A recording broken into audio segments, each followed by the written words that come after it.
I'm Clint Emerson, and welcome to Can You Survive This Podcast, where the interview is just as dangerous as the scenarios I put my guests through. From hostage situations to natural disasters, carjackings, active shooters, and more, if you're looking for the skills necessary to survive these situations, then this is the show for you.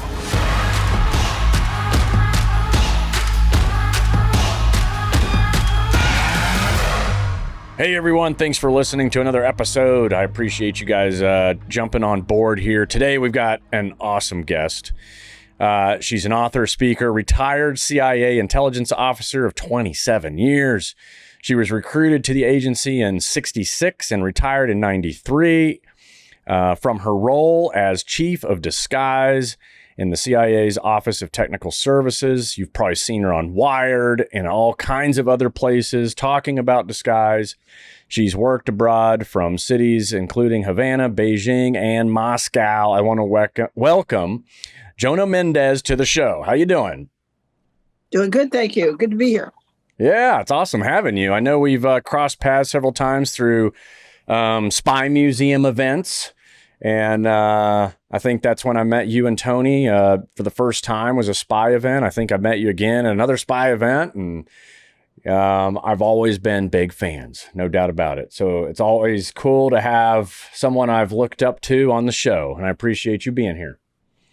One of the fun things about that museum, in addition to having the world's collection of stuff, compliments of Keith Melton, among others, and apart from their educational role, which is really seriously what drives them, is the fact that they can bring us all, intermingle us together again and again. It's been so much fun with that museum. We've been associated for 23 years. It's only been open for 20.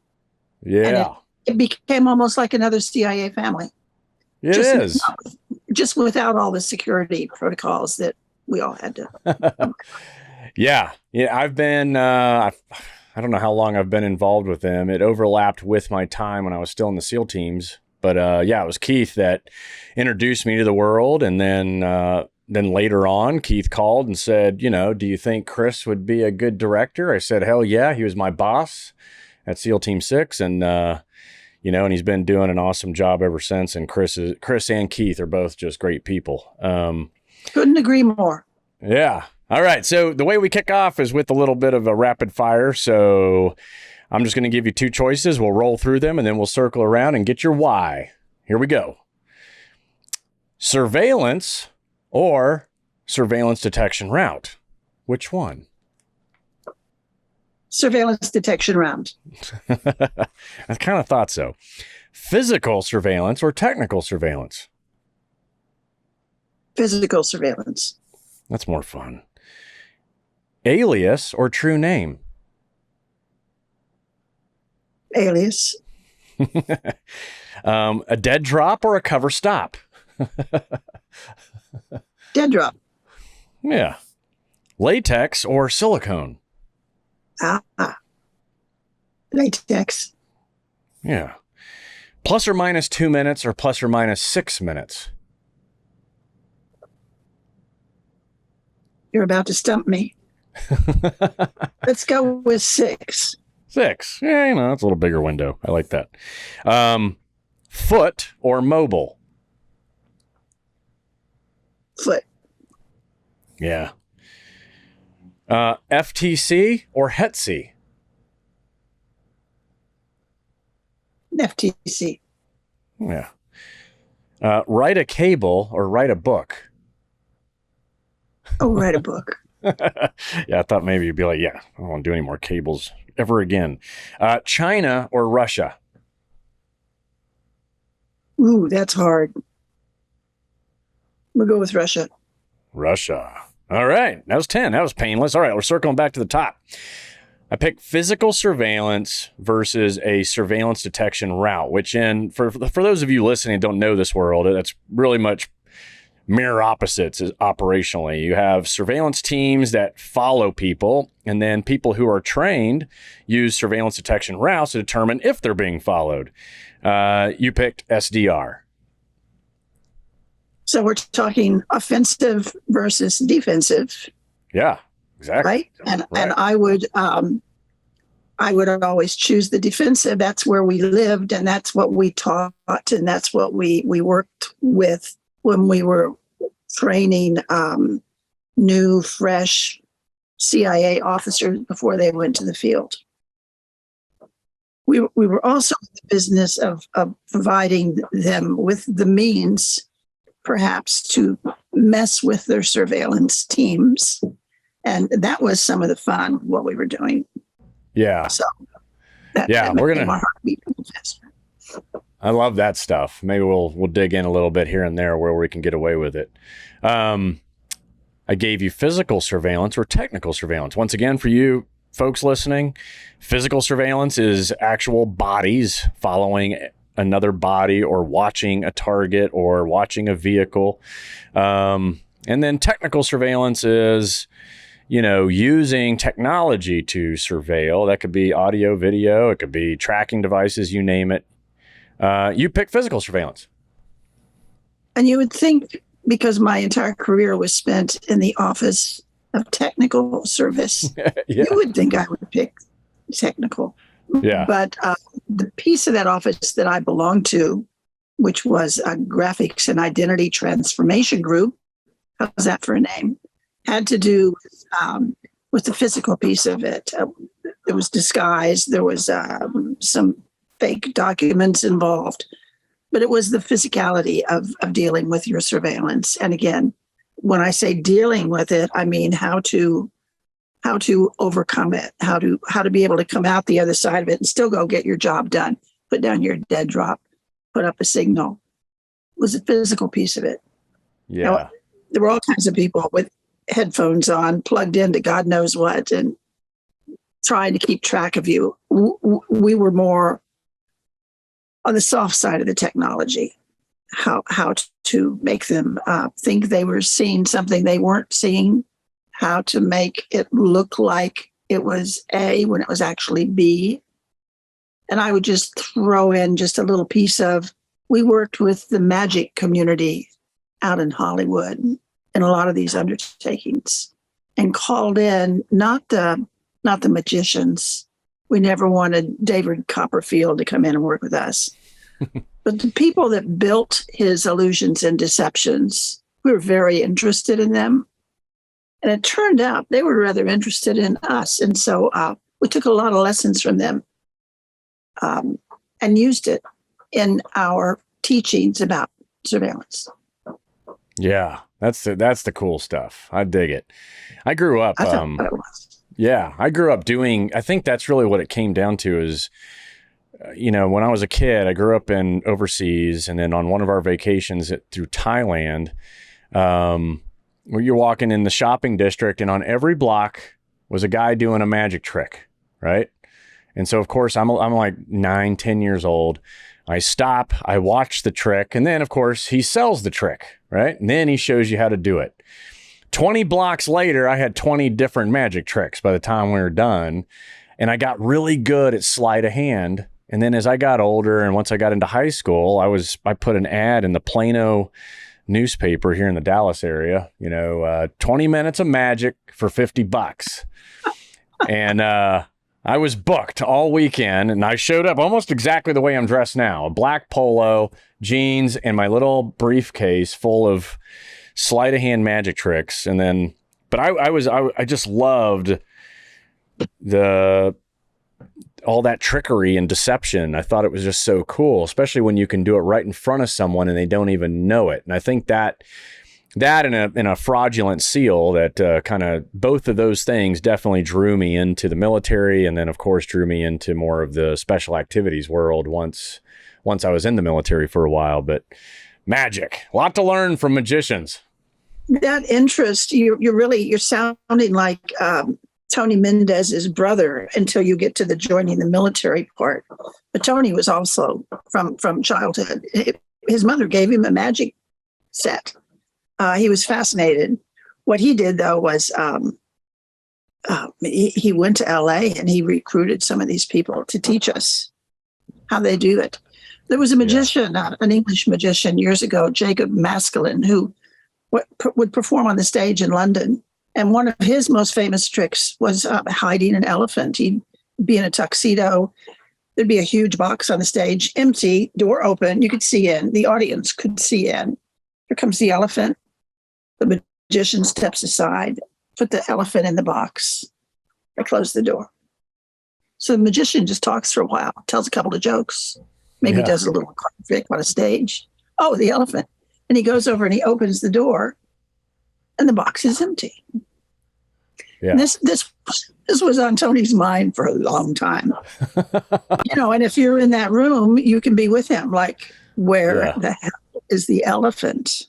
You can't just walk him out the back. You can't lower him. I mean, he'd break a lift. And when you find out where the elephant actually is, this is the only magic trick I'll tell you for people that don't know. The elephant, of course, is still in the box. Yeah. The elephant has never left the box. It's impossible for the elephant to have left that box. And it's a matter of mirrors. Awesome. And it works if you're sitting directly in front of the stage. But if you're over here on a wing or over here, you might catch a reflection of an elephant. So for instance, one of the things the magicians taught us early said you have to make sure you understand your stage. Where are you going to execute this magic trick that we're going to show you? First of all, you have to say, where's the stage? Oh, and also, where's the audience? Who are you trying to fool? Trying to fool the KGB? That's a different audience than casuals on the sidewalk. That's a different audience than a camera on a telephone pole. And just, it turns into a technical problem-solving exercise. And then we just learned really fun things to do. Yeah, no doubt. I'm already fascinated. The best part was if you did it right, just like the audience in the venue, if you did it right, surveillance would never know. They'd never be able to figure it out. They didn't even know that you had done anything. Right. They just couldn't find you anymore. That's the best. That's the best. It was elegant. Yeah. And like magicians always say, once is magic, twice is knowledge. That's why you never do the trick twice, right? Yeah, this is good. I like it. All right. So next was alias versus true. For those of you that don't know, alias, obviously, pseudonym, having a different name. Authors call it a pen name, but an alias is, usually if it's done right, it's backstopped, it's financed, it looks like it's real, it should be real. Versus true name, which is just your real name. You picked alias. Is it just because you've been kind of rolling in that environment for so long, you just like it? I'm working on a new book, and I was explaining it to someone the other day about being an alias, why you were an alias, and how you didn't even get to really pick your name. It was picked for you. You had to carry it for a lifetime. So much of the interesting work that we did in alias for obvious reasons. You didn't want your true name hanging out there. The whole time at CIA, we were undercover, which means that people basically, the people that knew our true name didn't really know that we worked at the CIA. And the people we worked at the CIA. I mean, when I traveled around the world, the cable that would go out to wherever never said Jonna Mendez is arriving on Pan Am, whatever. The message would say, my alias is arriving. Mm-hmm. And for instance, if you go to Tehran, when the embassy was overrun and they got into the files in the embassy, the true names of the people, of the CIA officers there, would not have been in those files. It would have been overseas. It would have been just their aliases. Unfortunately, I think the true names of some of the assets we were working were in true name. But the alias thing is really important to the work, to the safety of everybody. And it's a much more interesting subject than your true name. Yeah. Yeah. And I know that when I was leaving, the big discussions was, it all goes back to social media, right? It looks weird. It looks weird if you're traveling as someone else, but the social media for that someone else isn't as seasoned as your true name. And then you've got the facial recognition issues. I mean, can you imagine like so, as I was departing, like the whispers of just doing everything in true name came full circle. And because it's just so much technology and stuff that can literally bust you if you're not careful. Yeah. Yeah. And that's honestly, that's a world I didn't really have to confront because I left before you did. And that I watched the technology take over the world from a distance. Yeah. And because I don't have any longer a need to know. So how do you circumvent that? Don't know. Right. It kills me. It's a tough one. Yeah. It's a tough one. You got to be. I'm dying to know, but I can't. It is special tricky. You gotta, it's, man. I mean, even like for me now, I'm sure same for you. There's airports I can never go to again. Right. You're on the list and. Yeah. Yeah. And, the database, of video is sitting there waiting to just compare you again, and it's real easy to just find yourself in secondary or wherever at the airport real quick. If you don't remember, oh yeah, I can't fly through that airport. Well, and you look at this recent case today, this Wall Street Journal young man who was pulled over. Some years ago, Tony and I were writing one of our books. I think we've written 4. Number 5's coming out next year. And we wanted to take a trip back to Moscow just to familiarize ourselves with a couple of moments and scenes in our book to make sure we had the geography just right. So we were going to go. And we ended up talking to someone. It wasn't a CIA person. It was someone in Annapolis. And they said, you might want to think twice about that because there's this thing that just happened in Russia. And they're very unhappy about it. And to have you two show up on the streets. Yeah. Wouldn't that be just, you talk about meet cute. That would be so sweet for them to just grab a couple. Oh, yeah. An infamous couple. They said, don't go. Just don't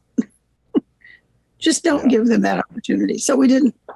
Yeah, they definitely would have used the hell out of you. Put you on TV, handcuffed.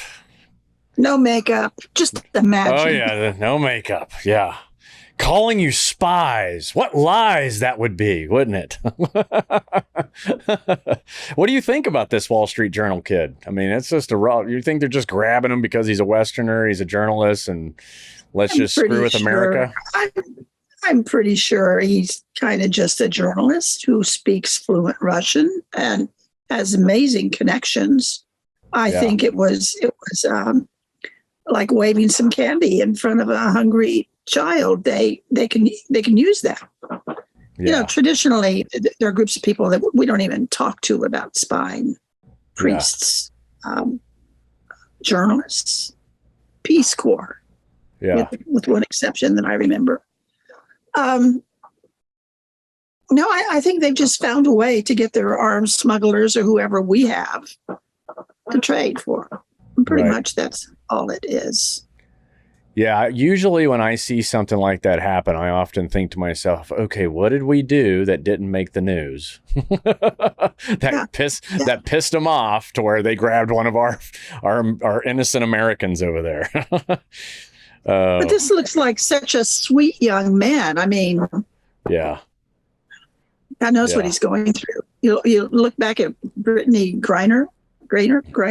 Yeah.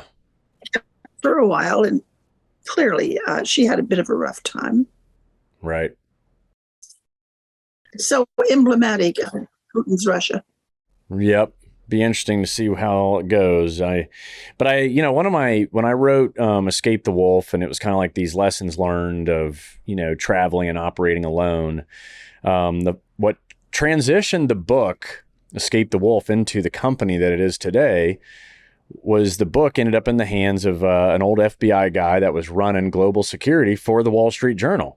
And so he hit me up and said, hey, I want you to teach all my journalists this stuff. And this was after Danny Pearl, got his head chopped off on YouTube. And And I was actually still in the Navy, right? And so I told Joe, I was like, dude, I'm still in, man. I'm still operating. I don't know if I can pull it off. He goes, well, if you figure it out someday, I'll hand you the contract. And I was like, all right. So before one of my deployments, I took the book to a developer. And back then, like, people didn't know what e-learning was. Just, literally just a little over a decade ago, e-learning was like interactive, and it was very clicky and on your computer. And anyway, I found a developer. They helped me turn it into e-learning. I called Joe up probably 6 months, maybe a year later, and I was like, all right, do you remember me? And he's like, yeah. He's like, I built that e-learning you said. And sure enough, he bought it and deployed it onto his servers. And that was the day the book became a company. And then ever since then, I'd, been doing it. But I find it interesting that the Wall Street Journal consistently, probably because of its branding, is always a huge target. And whether it's terrorists or foreign intel or, it's definitely, whether it's got the red, white, and blue written all over it, it represents it pretty damn good. And that's why they go after it time and time again. But anyway, it's unfortunate. Hopefully he comes out of it unscathed. Yeah. And then I just gave you a wonky one because it sounded good. Dead drop or cover stop? Both of them are kind of fun to do, but one is like the actual op. The other one is just getting you there. So for those of you who don't know, a dead drop is what you probably see in Hollywood, and she's going to probably explain it a lot better than me. But basically, you're clandestinely dropping something, for lack of better words, and hoping no one sees it, so that someone else can then, a friendly obviously, can then pick it up. And then cover stop is part of an SDR. You do cover stops to determine your status, and it gives you an opportunity to leverage the stop to see all the chaos that may ensue when they're trying to catch up to you or shark the parking lot or whatever it is your surveillance team may do when you get to your cover stop. But yeah, you picked dead drop, probably because it's more fun. I did, but I'm reminded that that in my office, OTS, Tony and I ran a surveillance team that we used to train CIA officers, and we always had multiple cover stops, which gave the team fits because they have to find all the exits and make sure they have somebody parked there. Yeah. And then if you stayed in your cover stop too long, maybe you ordered a drink and you were actually enjoying the drink while you knew it was, 40 minutes and it was freezing outside. Eventually they'd have to come in to wherever you were. And what they had to do was come into a crowded bar, order a drink, pay in cash, and hang by the bar right by the door. So if you just suddenly got up and left, they could go. But I didn't choose cover stops. I chose dead drops. And I chose them because we made them. I didn't choose them so much for putting them down, which is another piece of work, but just what did we use for dead drops? So the one that's in the museum behind glass that everybody goes ooh and ah about is the dead rat. The rat, yes. You're universal. It doesn't matter where in the world you are. No religion, no ethnicity. Nobody picks up a dead rat. So we thought that was a pretty good beginning. To make sure that they wouldn't be picked up by like a wild animal, we dipped them in Tabasco, a good American product. If anyone ever ran it, they'd say, oh, that's got to be an American dead drop because that sauce on him is an American sauce. The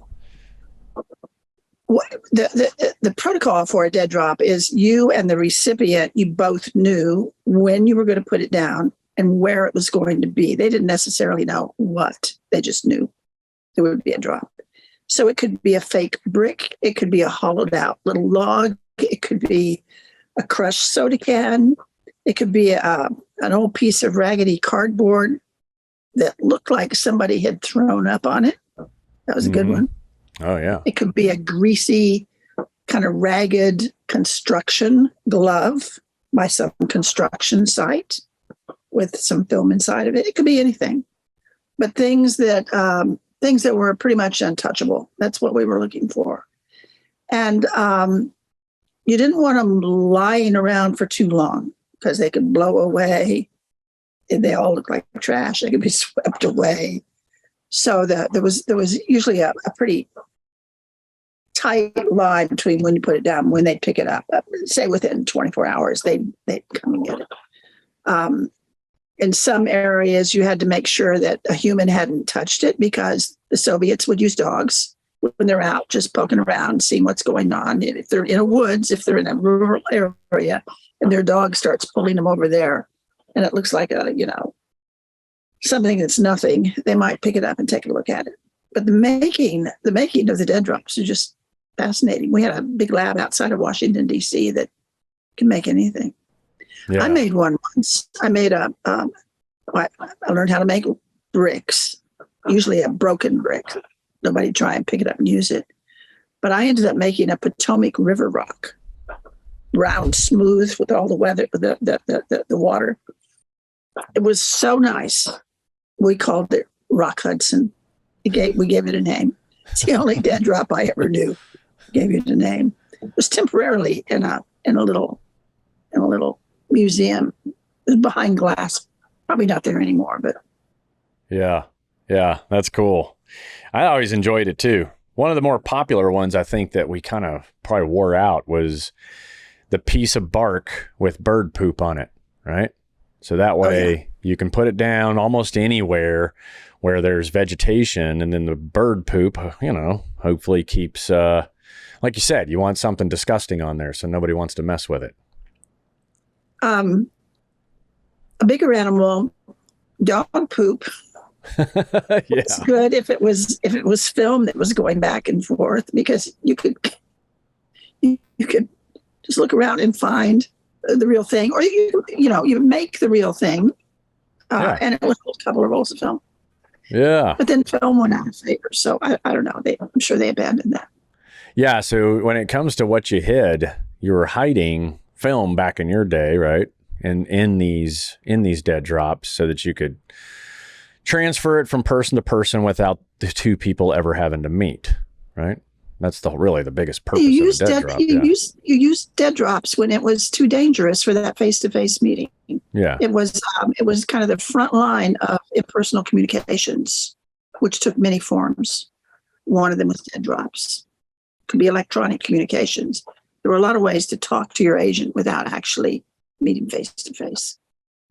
And in places like China and places like Moscow back then, places like Cuba, your foreign assets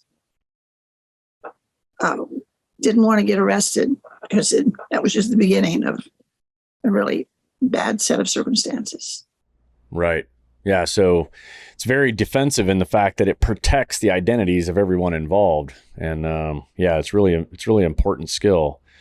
Okay. Latex versus silicone. Obviously we're going to dig into masks and stuff, I'm sure, but you pick latex. Probably because latex was the first piece of material that I learned how to work with. We were involved in making masks extensively over years, making them better and better and more realistic. But silicone was also something that we had some great uses for. Some phonak devices that, the Secret Service, when they have their little receivers in their ears and they have that little phone cord thing coming out, that we learned that we could use a Swiss-made phonak receiver, which is just tiny in your ear, and then we could basically sculpt not the whole ear, but the ear canal. We could sculpt the inside of your ear into a thing that you could just press in over that receiver. You could look straight at it, and you couldn't see it. We painted in the shadows. It matched your skin tone. So you had a receiver and a cover. And then you needed a little loop around your neck under your clothes, not coming out. Right, the induction loop. And then you needed a little package on your body that would be strapped on. The only people that had issue with any of that were the women, because no one had ever back then figured out that women might be doing this. So the women were at home sewing little Velcro patches on their bras, and so they could carry some of that equipment too. It's one of the first things that alerted me to the fact that, women are getting the same treatment here as men are, but I didn't stop long enough to pay attention. That's right. You did just fine. That's super cool stuff. We'll definitely dig in a little while. And then next was ±2 versus ±6. You picked 6. And you probably were going, what is this for? But what I remember the most, and it may have been something that was instituted after you, is when you're going through any kind of SDR training, you have to write your report, and the timing, it's all timed, right? Every little aspect. And when you show up, if you put on your report, I'm showing up ±2 minutes to cover stop 1, then ±2 minutes cover stop. Some of the schoolhouses have this really tight ±2 minute, or some are a little more flexible, depending on whether it's, one of your agency's courses or if it's a DoD course. And I was just seeing where you kind of fell with that as far as timing. And it really becomes important, and this is what you can talk to, is when it's time to meet someone, because they need to show up inside that window, because that in itself is a bona fide that it's the right person and that it's safe. But I'll let you kind of take it from there. Well, I frankly had no idea what you were doing with 2 or 6. So I chose 6 because it's more, and more usually works for me, whatever it is. More time, more pie, more whatever. No, that's interesting. That's interesting. As a non-military person, after I came out of the CIA and started doing all kinds of other things, it's just been a mixed bag.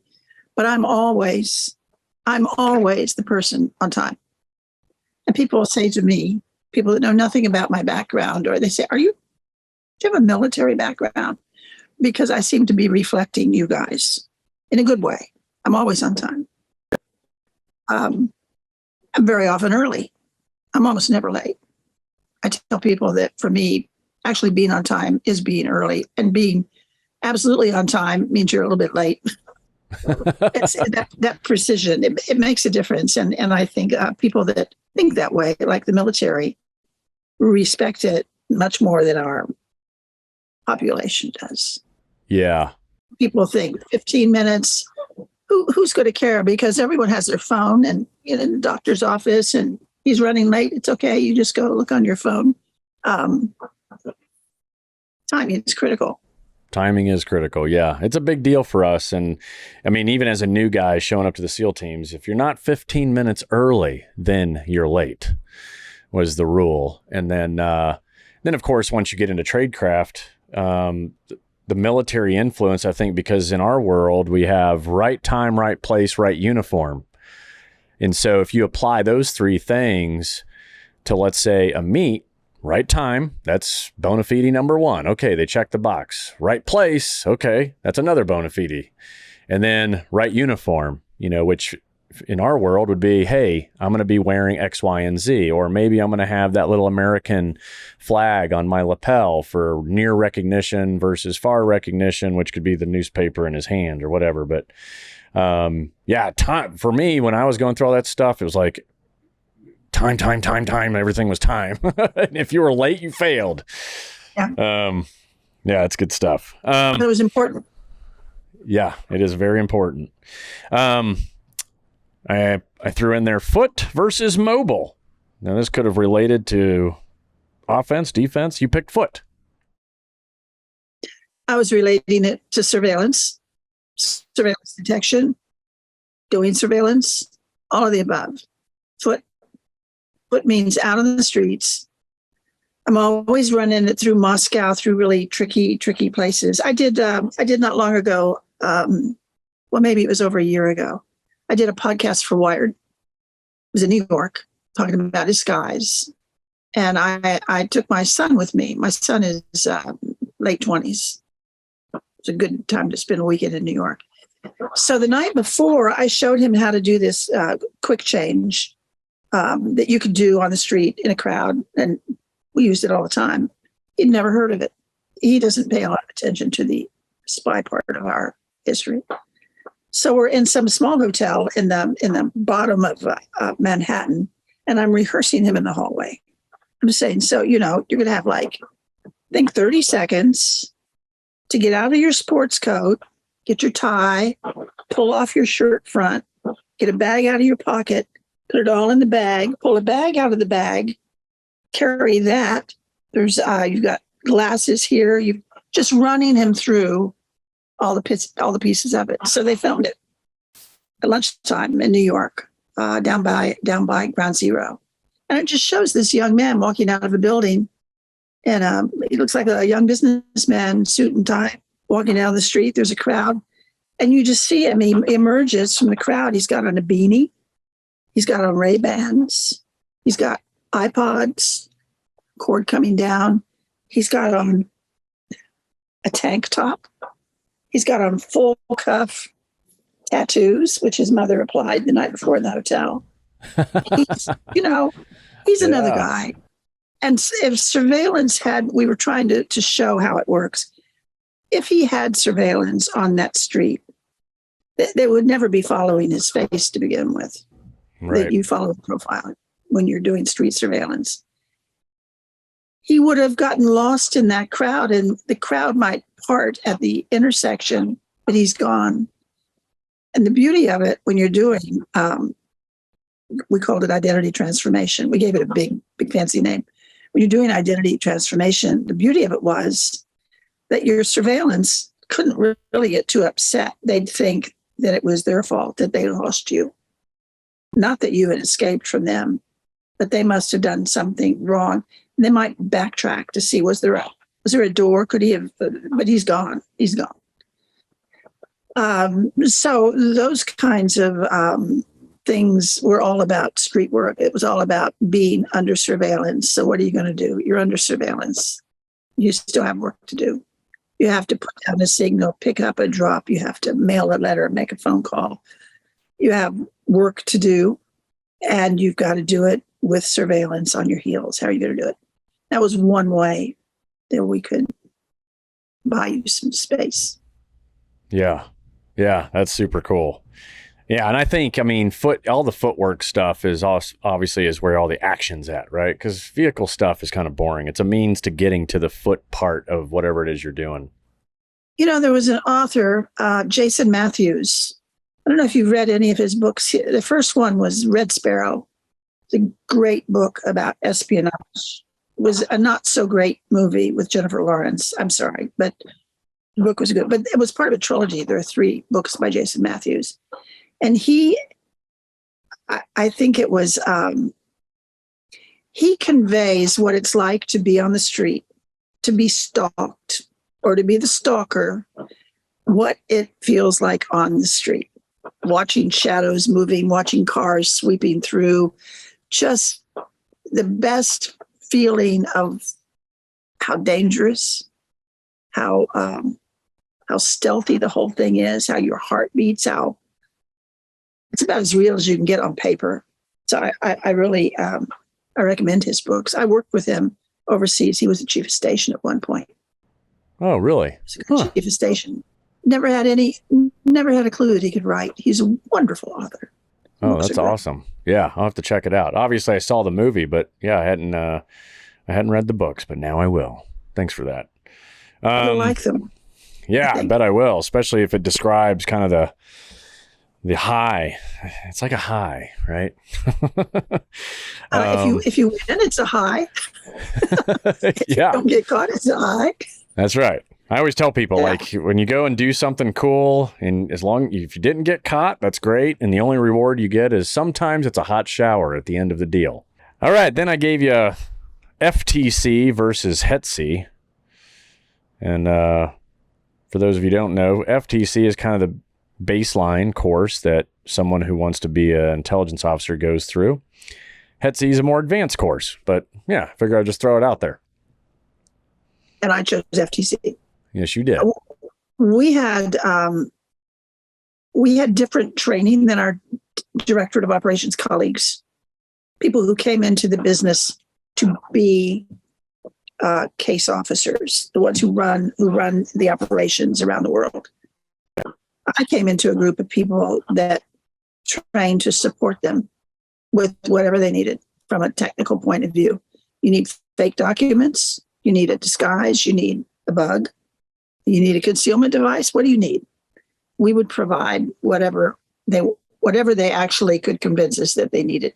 And if we didn't have one, if it didn't exist, we might invent one for them. I mean, we were chemists and physicists and mechanical, electrical engineers, technical specialists with such small, exquisite fields of expertise that it sometimes got a little nutty.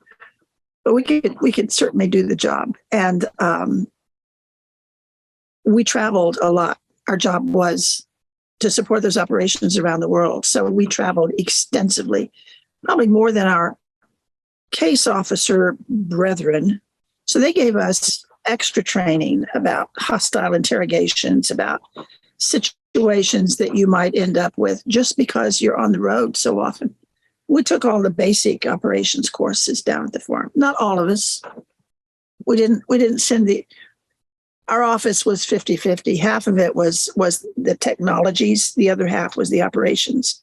We didn't send the chemists out on the street. We didn't send the wizard electronic brains out on the street too much. Yeah, good idea. Those of us that supported operations overseas, they had us take the training, and it was invaluable. You can't move forward without it. It's also fun. It was also fun. And it is fun. And you did it. You did. That's a good job. You just highlighted kind of the difference between the intelligence officer versus the case officer. And I don't think people really know the difference, nor do they really need to know it. Who cares? But there is a system in place where, these things all come together to create these, awesome, successful missions that are out there and that you sometimes get to hear about. Write a cable or write a book. You pick write a book. Was cable traffic as big a deal then as it is still today? I'm guessing it was, right? I think when I was there, it was probably a little looser. I think there were just always crazy back and forths that you'd hear about.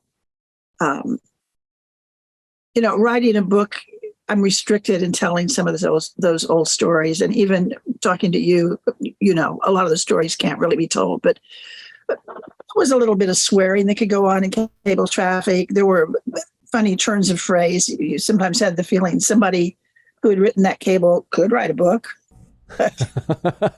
They were putting like part of the book in paragraph 1 and 2. Writing cables, I saw in my time there, it got much more stylized, much more concise, much more precise. I don't know if that's your experience, but that was mine. I didn't have to do too much of it. You had to learn it, but different formats, and obviously military versus intelligence community has their ways and differences and all that, but it was just tedious, became very tedious, the amount of information that you'd put into a report for something that took 2 seconds, right? Or something that took a couple of minutes, and it's just painful. No one, it's the last thing any SEAL wants to do. That's for damn sure.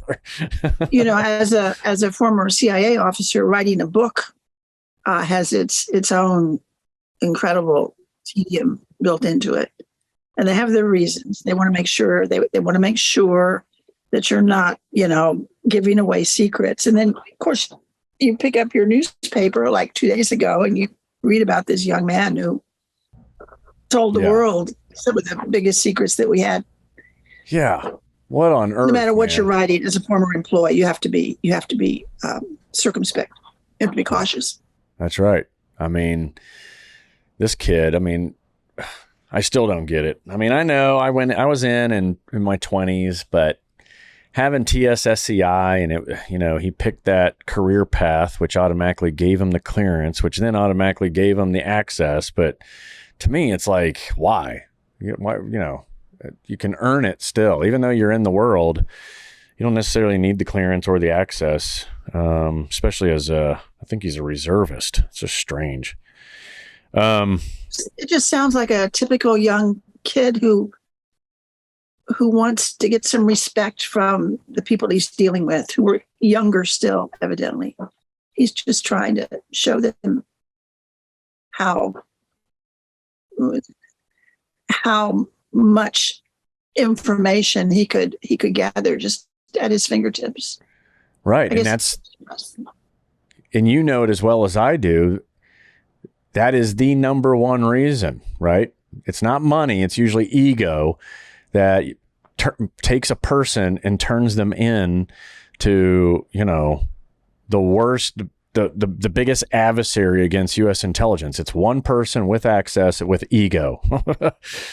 Because you look at the spies around the world, American, people who have turned on America. Look at Bob Hansen. Yeah, you look at the dollar value of like what they do. It's like it's not even balanced at all. It's crazy. It's just because they want to prove something to themselves, or they got a bone to pick, right? The Hansen case that I just mentioned, at the very end of it, they're saying today that they think he probably did more damage, more than Ames, more than the others, because he just had such a broad palette to choose from. But then I read towards the end, they said, so there he was, this FBI guy who felt grievances because he hadn't been promoted as fast. People didn't like him. And so he was showing them what a great spy he could be. But in order for him to show them, he had to get caught. As long as they didn't know, he didn't get that satisfaction. You wonder how that worked in his mind. He almost had to let himself get caught. Yeah. And they say the first thing he said when his colleagues are cuffing him in Vienna, Virginia, beside this park, he knows these people. They're arresting him. He knows instantly. He knows he'll never get out of jail. What's he say to them? His first words. He said, "What took you so long?" Like, you bums. Arrogance. Oh. Yep, we are our own worst enemy. That's for damn sure. All right. Speaking of enemies, the last one, China versus Russia. You pick Russia. I did, but it's habit. It's probably almost a toss-up. I don't know. They are both on our list of enemies right now. I mean, I think relations with China, I'm not sure when they've been this bad since they opened up. I'm not sure when they've been this bad. They have such a capability. They have such a financial power. Even with technology, they're practically running the world. And then there's Russia. Yeah. With Putin at the helm. Scary as anything. By design, I think he counts on that. There's nothing that they'll stop at that we can see yet. That was hard to say. It's hard to say Russia. Russia is default to me because over all these years, it's always been Russia. Right. Who would you say now, if you fast forward today, I mean, which one do you worry about? You worry about China more than Russia? I worry about two different categories. I worry about Russia and the precedent if they win this special operation that they're underway. If they prove that they can go into Ukraine and take whatever they want, the precedent that sets for other rogue countries around the world, the world order can just start shifting because people who have the military capability just might start exercising it if Russia can actually do that. So on the one hand. On the other hand, there's China that is very quietly around the world putting in infrastructure in Africa. They're putting in infrastructure in the Middle East. They support it. They financially, it's just gargantuan. I remember the first time I went into China, which was some years ago, It was a kind of a pitiful country. I was there as a member of Disguise just to look at them. I just wanted to see, what do their bicycles look like? We could do something with bikes. What are they wearing? What do they carry? We needed to see very close up how they looked. And they all wore the same clothes. They all wore a little mal coat. They all wore flip-flops. About half of them had on straw hats. There was a way you had to look if you were going to fit in there. That was then. I've seen pictures, since then. I haven't gone back. But what they built is just incredible. Sheer numbers. It's incredible. Just all the numbers, the financial numbers, the population numbers, although their population evidently is going to start going all whopper-joyed soon, because there aren't any women. There aren't any marrying women for their young men because of that crazy birth control. One child rule. The one child rule has come back to haunt them. And I guess it's put a big gap between the old and the young as well, right? There's all these older Chinese that are about to drop off. They're all going to die, leaving a young, more liberal population. I think that's the worry, is that, they're, what do they call him? President? What is he called? Is he a president? What is he? An emperor? What is he? Let's call him the president. Yeah, he's a president. But it's put him up against the ropes because he knows, like, all the same what you just discussed. Numbers really are driving him, and that's the scary part. Like, he feels like he does need to make some big moves because he has a population that's so young that could potentially say, "Nah, we don't like the way you're doing business." But I also agree with you. Like, I don't think people know that, like, all the infrastructure in Africa is Chinese funded. They're building skyscrapers in Africa. I don't think people realize the number of, what's that quote? 1,000, kill your enemy with 1,000 cuts, right? But, yeah. They've got TikTok, they've got fentanyl, they've got infrastructure development all over the world. I mean, you start to add up all the things they're doing all at the same time. That's the part that's like, whoa. I mean, that is 1,000 cuts. Yeah. It's crazy. Yeah, it is. They say that in China, the balance of young people to support the old people is starting to tip. They don't have enough new young people being born to provide social services to the older generations, and that it's just going to tip more and more severely. That's something that Xi probably isn't looking at that because he's not going to be there when that happens. But that seems to be the way it's going. That's what I heard. Okay. I got it flip-flopped. Okay. Now let's dive into a little bit about you, past, present, future. But let's start with, like, the most, this podcast is all about giving listeners the lessons learned from crisis or crazy events in someone's life. So what's the craziest thing you were part of where afterwards you were like, holy shit, I survived, or holy shit, I won, or holy shit, I didn't get caught? Which one? Which story do you got for us? Well, I think doing what I was doing started getting, when I started doing it, when I started operationally traveling, meeting with foreign assets, usually there was a case officer around. They would bring someone like me in to teach them something, show them something, or demonstrate something. It was pretty straightforward at the beginning. There were no guns. Guns were off the table. We were dealing with average people who were providing us with information, the U.S. government providing us with intelligence that we needed. We were dealing with someone like Tolkachev, the billion-dollar spy, the guy who gave the Pentagon the next generation of radar schematics for the Russian systems. It was an exciting operation. There were no guns. Everything shifted during my career in terms of terrorism and in terms of drugs.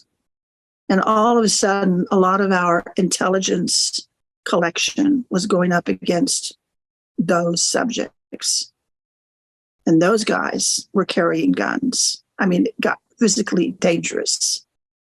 So there are two parts of my career, before and after those things happened. This new book, I started writing a new book during the pandemic. So what are you going to do? Probably somebody ought to do a count how many more books were written in that 2-3 year period than any other time in history. Yeah, write books and buy lots of toilet paper. Yes, and jigsaw puzzles. I became the queen. I'm good. I have a glass dining room table. Somebody sent me a double-sided jigsaw puzzle during COVID. It's one puzzle on top. It's another one on the bottom. Oh.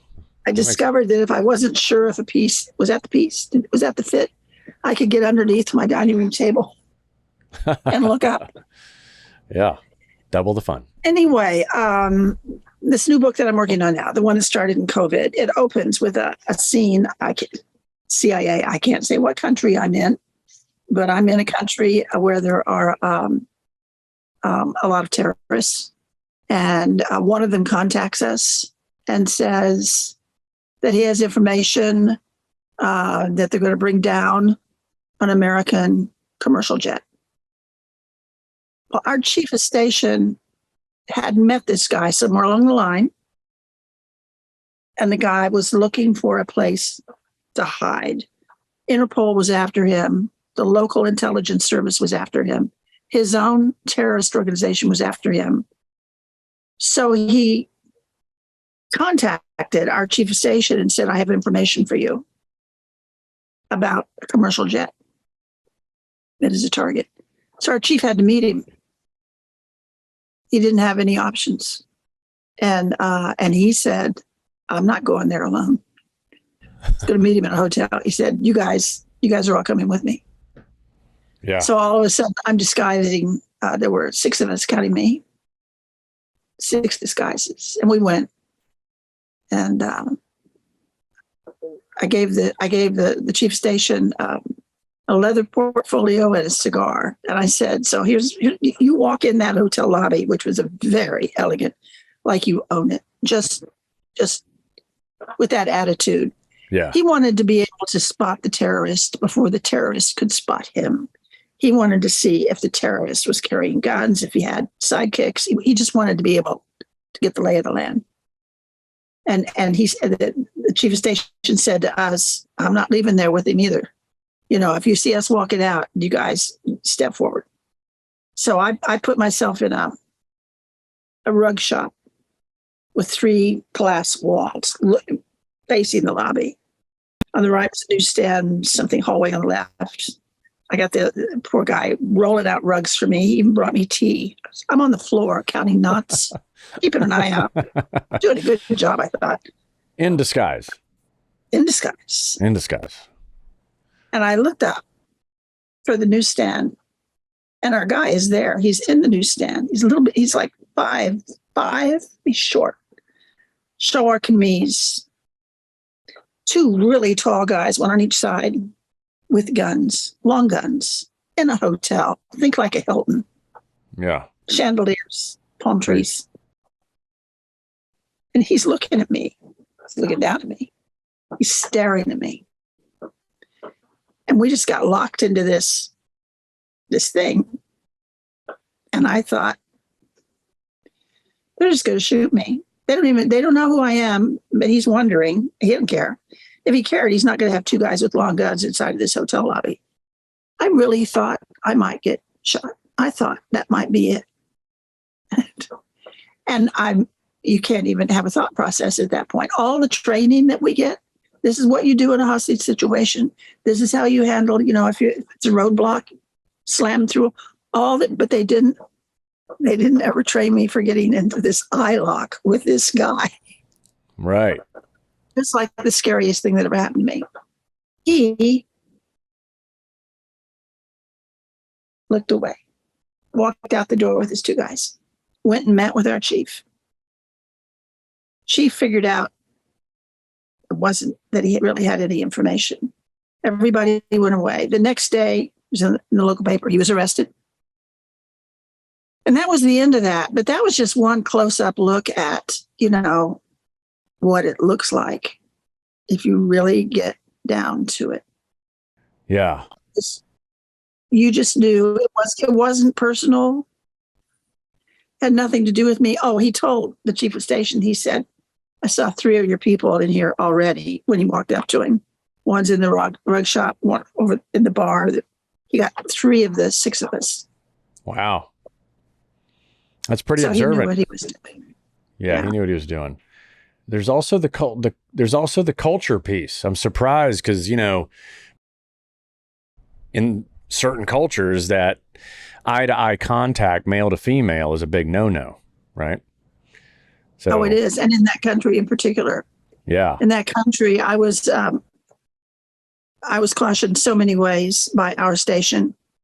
Don't take a taxi from the airport. Don't ever get in a taxi alone in this country. We will send a car for you.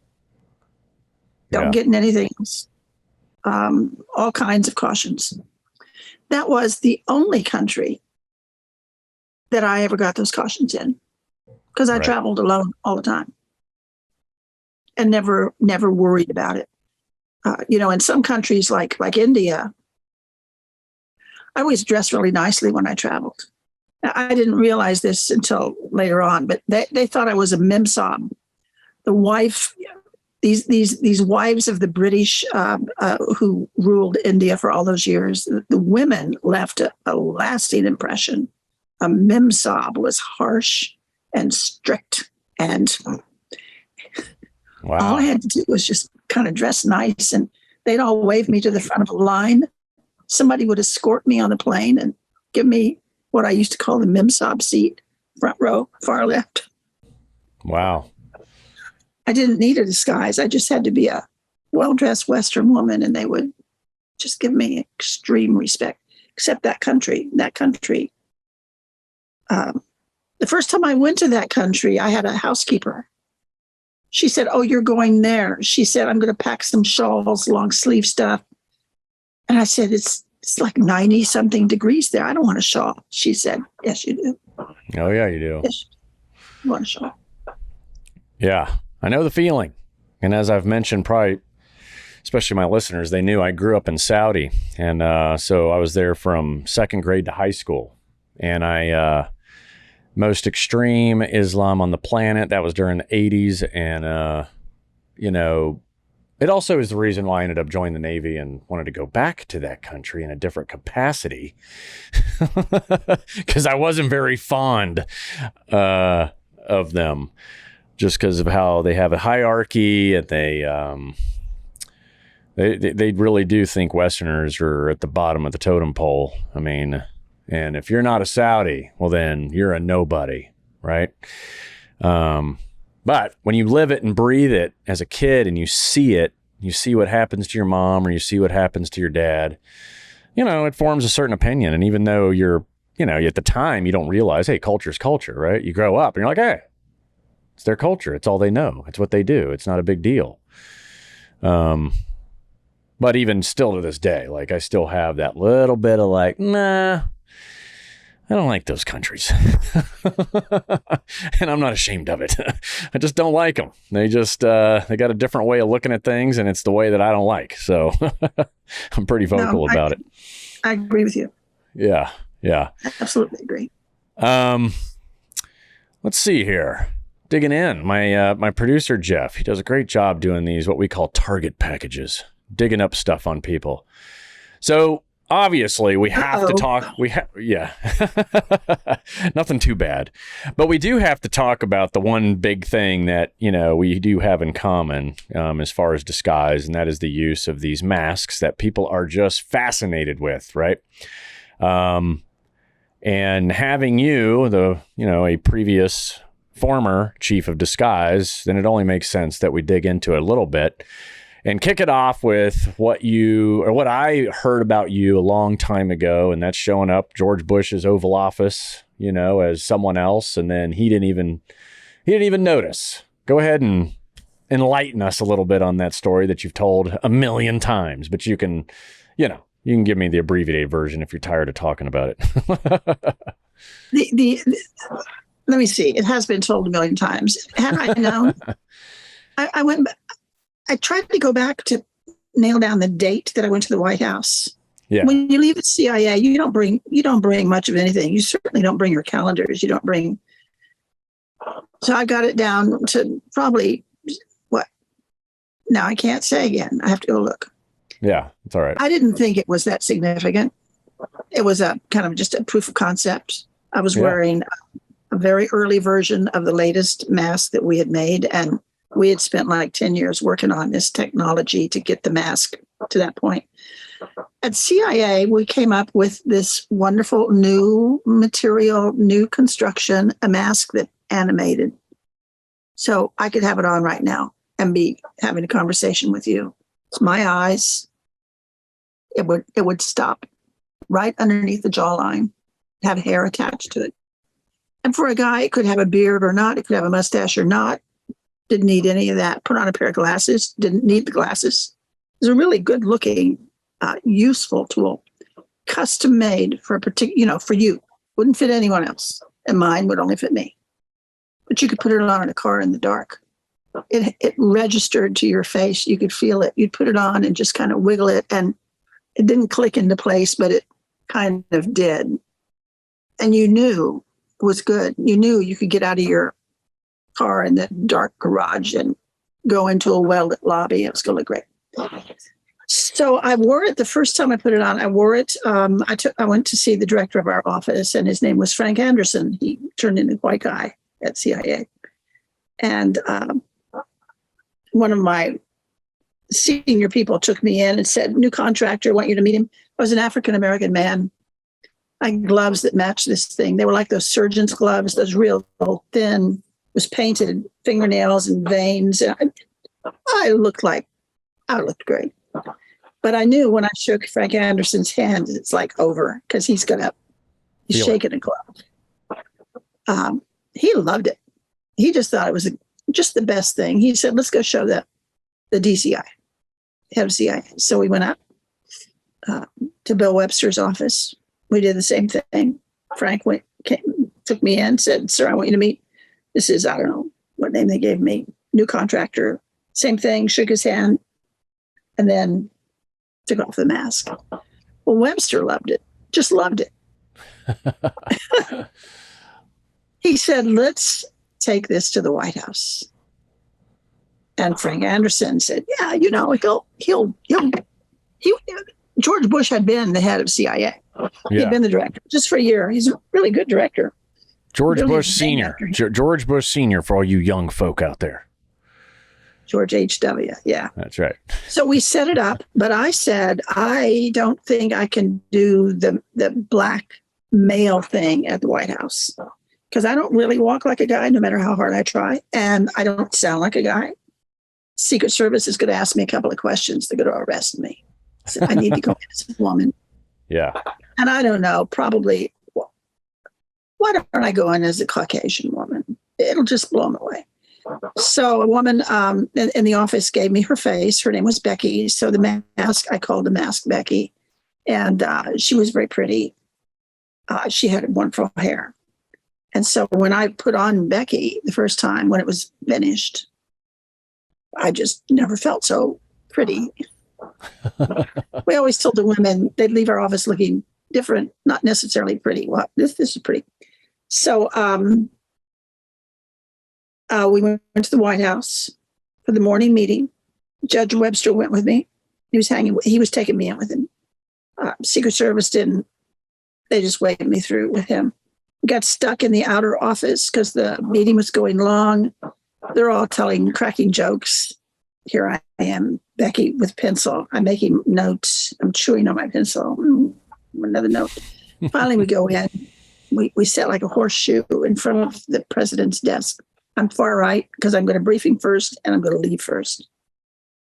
So Webster introduced me. He said, John is the chief of disguise.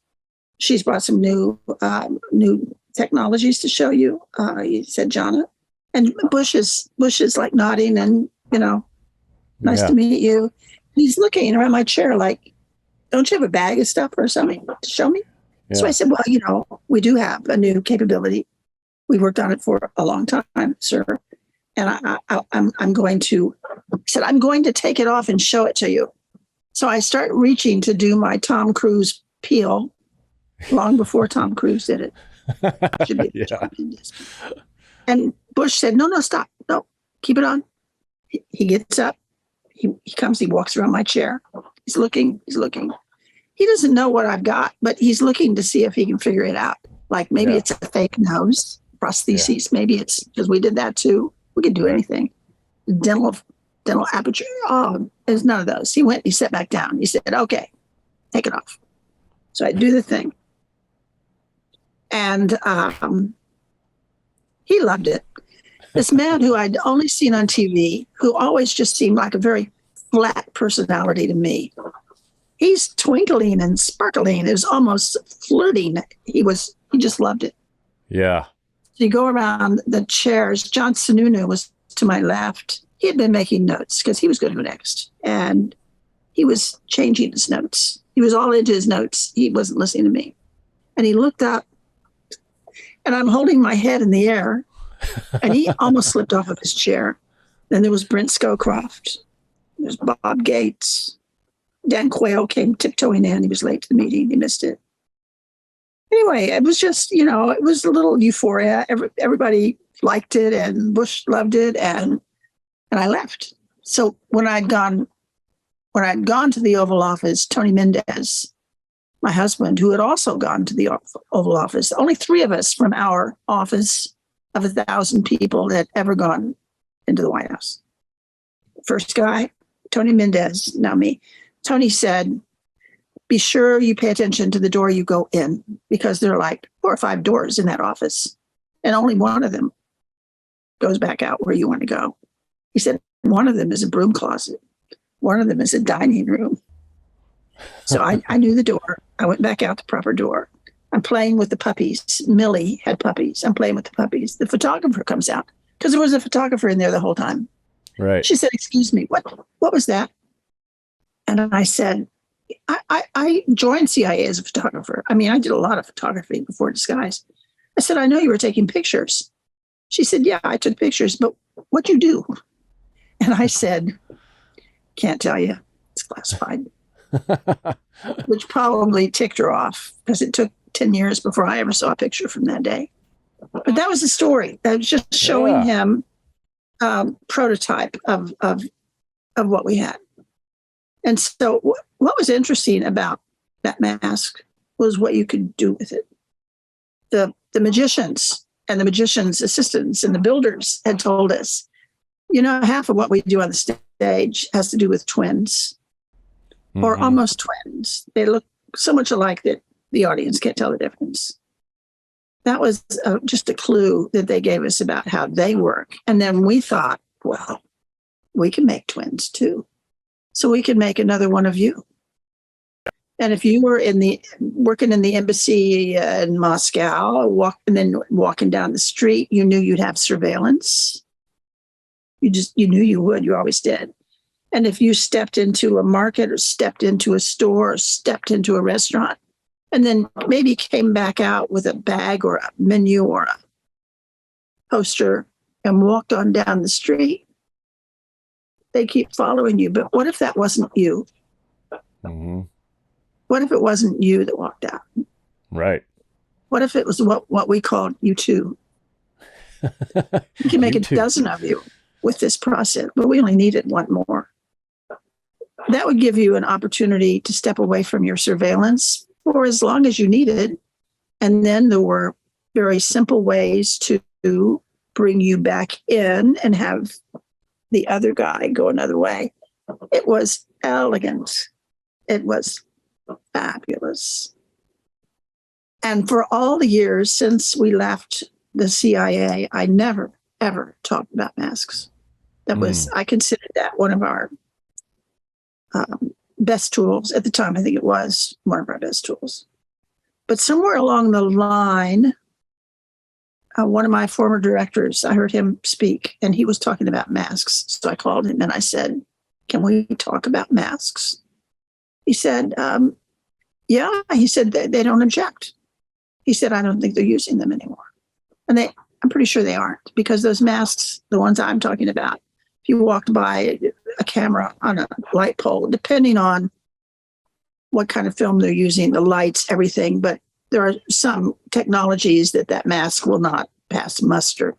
I think that's probably what happened to it. Yeah. So they must have invented something else by now. I don't know what it is. I would kill to know what it is, but I don't know what it is. Yeah. While it worked, it was fabulous. Right. Well, the one that I donated to the Spy Museum, because, I got fitted. It took about 6 months. I had one built. Actually, I had a couple built, but the one that I had built was for, working in the Middle East.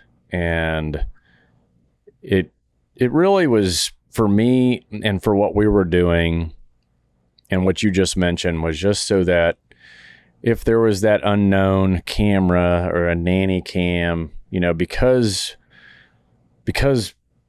technology is so readily available and so cheap now that even the bad guys can have it. Where back in the day, to have cameras was expensive, but now anybody can do it, right? So it really boiled down to, like, once I got inside a target, you just don't know what's pointed at you. And, as it relates to cameras, you certainly don't want guns, but whether it's an occupied target or an unoccupied target. So that's when we ventured up to your old office, and I ended up getting worked over, and about, whatever it was, 4 to 6 months later, ended up with a mask. And I gotta say, it took getting used to, in terms of being in public with it on. That's a whole other, like, Absolutely. It's a whole other feeling. It's a whole other level of training. It's hard to describe. You probably can describe it. I've never been able to put it in words, but you definitely, when you are truly someone else, it's an odd feeling. It was, it could be a mountain that our officers had to overcome. So for instance, when we were doing traditional disguises, we would a wig, a mustache, whatever it was, glasses, maybe some accessories. Yeah. But our guys, and especially you military guys, you didn't want to wear wigs. Mm-hmm. No, we couldn't get one on a U.S. Marine. It was a joke. Yeah. They'd come in and we would figure out what we were going to do for disguise. If it was a wig, we would cut it for them or maybe have it made for them. We'd get all the pieces of their disguise. They'd come in for a final fitting. We'd put it all together. We'd say, okay, does that do what it needs to do? They'd say, yes. Do you like it? Yes. You feel like you're going to use it? Yes. We'd say, great, because it's lunchtime. So go to our CIA cafeteria in this disguise right now. Just go down there, have your lunch. Come back here after lunch. Tell us about it. No one ever came back with a bad story.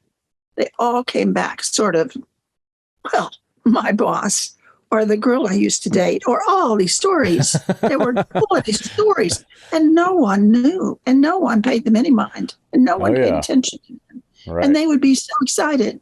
So we'd have the last talk. We'd say, when you wear that, wherever you're going, when you put this on, it's really helpful if you create a character in your head. Who is this person in the disguise? Buy him some clothes that you would never dream of wearing. Get him some jewelry or whatever, glasses, whatever your character needs. And then you've got this package. And when you need to disappear, all you need to do is get that stuff out. And they would leave there, and we would have a fairly good feeling that if they needed it, that they would use it. Otherwise, they would never use it. Otherwise, they'd put it in a top kit put it in the back of their safe drawer. It would never see the light of day. Yeah. So yes, you feel paranoid. Yeah. The first time first time I wore one of those masks was down in Georgetown. I was a black female in red stilettos. I looked good. But I was in a men's store, just kind of browsing, and I had a feeling that I was being watched by the woman who ran the cash register. And then I thought, she's not looking at my mask. She's looking at this black woman who's spending too much time in the back of her store. That's what's getting her attention. So I got out of there. But I mean, it started raining. There was a parking lot attendant who had a little hut. He liked the way I looked. He was like, come on over here. Get out of the rain. Come on over here. And I'm like, oh, no. They're coming to get me in a minute. Yeah, you get paranoid. Yeah, I got paranoid. I did. I trained the crap out of both of them, and then you go overseas, and it's then it's now you fool Americans. Now you got to go fool the very people that you're pretending to be, and that's a whole other level. Because I felt like you put the stuff on here in the U.S. and no one really pays attention, but you get over to a country where squatters are on every corner. Now that's a different level of scrutiny. So, probably one of for me, most memorable moment of like, oh my, I'm done. Is it's terminology for us went from partial disguise to full disguise. So full disguise, which is to include the mask, and I am doing a recce, just doing a little reconnaissance of a building in a downtown environment in a non-permissive kind of denied country.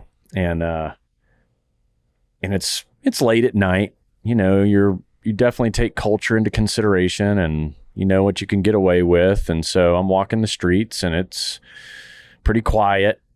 And, if you wouldn't know, a big 6x, one of those big military troop carrier trucks, decides to pull up in the middle of the night, out the back of this thing. About a dozen soldiers jump out, AK-47s and all. And I'm like, keep walking. And I had no idea what they were there for, because there was no military base nearby. There was no government buildings nearby. And it's, 2-3 o'clock in the morning. And it's Wow. and it's one of those countries where people are predominantly, lack of better words, lazy. So it was very odd that at this time of the morning, you've got, a troop carrier with troops, all of a sudden jumping out of their truck across the street from me while I'm taking my little, 2-3 o'clock in the morning stroll. But I thought for sure, oh, something's up. This is bad. And they all got out, and down at the corner was what I would be equivalent to today's 24-hour 7-Eleven, right? And they stopped. They all shuffled into this thing, grabbed whatever goodies they wanted, got back into that truck, and then drove away. But Snack time. yeah, I almost went into sprint mode. I could have just totally burned myself, right? Because I was like, Yeah, run. that was a test In of composure. It sure was. I was sweating bullets underneath that mask, I'll tell you that. But anyway, there's a couple other close, crazy moments with those. But it's usually, what I've found over time, it's usually in your own head versus it's what's going on in your head versus what's going on in everybody else's head. It's almost like when you're doing that's that paranoia thing. Yeah. That, yeah. it must be something about me. By the way, I have noticed, you and I share the thrill of being behind glass. Yeah. Spy Museum. Yes. But I've noticed that there's a hole in your display. Yeah, the attorneys at CIA sent a letter. So that mask has been on display for 4 years. And I asked the guy who made it, hey, what's up with these things? And he's like, the first question I asked when I was getting out is, what do I do with them? And he said, keep them. And then as you get out, and the Spy Museum came and said, hey, we would kind of want to put you in the museum for the things you've kind of done and this and that. And obviously, when you have a former boss that knows exactly what you did, become the director, then it's, getting indoctrinated into the Spy Museum became a little easier. But anyway, and he asked, hey, do you have any things you want to donate? And I was like, yeah, got great things. So the second time I call and say, hey, I'm donating. Is it okay? Yeah. Right. The program, that's unclassified. They unclassified it a long time ago so that if you had a mask on, you need to throw it away. You weren't throwing away classified material. You know how it is. They're sticklers for classification. So, if someone's carried around a classified device, well, what if he has to get rid of it? Then he's throwing away classified info. Then we have to prosecute him. But anyway, to eliminate all that worry, they just unclassified it so that if you needed to throw a mask away, you could without worry. And anyway, obviously, there's other masks on display. So they added this one to the mix. And then 4 years later, somebody obviously had an issue that then brought it to the attention to CIA attorneys. The attorneys sent Spy Museum a letter. And then, Spy Museum complied and gave them the mask back. It's the oddest thing to me, but you worked for him. You know him better than I do, but it was just odd. It's just strange. When I take people through the museum, I use it as it's like a inverse Easter egg hunt. Yeah. See if you can find the thing that's missing. And in my case, sitting there all by itself, pitifully alone, is a can of Dr. Scholl's foot powder. Yeah. With no signage. It just sits there. It's got a little platform. It's a picture of the mask, can of Dr. Scholl's foot powder. Right. And there is a whole story, this whole operation built around that. Someday we'll put the signage up and, they'll hear the story. I was a speaker at an event we did at the Ritz-Carlton. Pompeo was there. Wolf Blitzer was there. It was kind of a big deal. It was one of the Webster dinners. Oh, yeah. And the CIA had planned on, because I was going to be on stage, they had planned on bringing my mask. They got it out at archives, wherever it is. They actually brought it that evening. I didn't know that. They were going to have me show it or not. No one ever said a word to me about it. So the event was over. I didn't know that anybody had my mask. Somebody walked over to the table. I was sitting with Anna from the museum. We're chatting. It's all over. Somebody walked up to the table with a big shopping bag. It's a bag lady, and just went and opened it up. And there was my mask. And now she has turned green a little bit because she was never meant to last forever. I didn't know what age would do to her, but evidently the color comes first. So she looks sick. Oh, boy. She looks green. Yeah. And then they went away with it. They didn't say, oh, we were going to, but we didn't. I got no explanation ever. And I just let it go. But it was nice that I got to see her once. Her hair is a mess. Oh, boy. Anyways, it's the stories that go with them. It's not the devices themselves. It's the stories. What you had was called a SAM. It was a half mask with a beard. Yeah. Right? And a mustache. And we were getting some women, and we couldn't give them a SAM. It wasn't going to work for them. That was one of the reasons that we wanted the full face. Anyway, it was an amazing place to work. Yeah. No. I loved that part of the place. It was going up there. It's always fascinating to me. It was just like, man, you guys have that whole little world down there, and it's super cool, the amount of stuff that you guys can build and do. One of my jackets is still up there. They didn't take that. It's like, you know, you guys sewed a bunch of secret pockets and stuff in it that supported my CMOE stuff, you know, clandestine methods of entry. That's all I did was basically, you know, break into places and, you know, either for a tactical reason or a technical reason. But those masks, man, made it all that much easier. Let's get into the next big thing. You've got a poster of Ben Affleck back there, your other husband, I see. And I'm sure if people don't know, there's a movie out there called Argo. And is a massive, successful CIA operation. And if you haven't watched the movie, you should. It's starring Ben Affleck.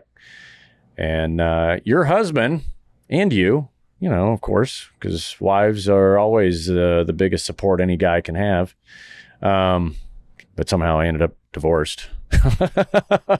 But you were married to a guy that pulled off some pretty cool magic himself. So you wanna give us the cliff notes of that too?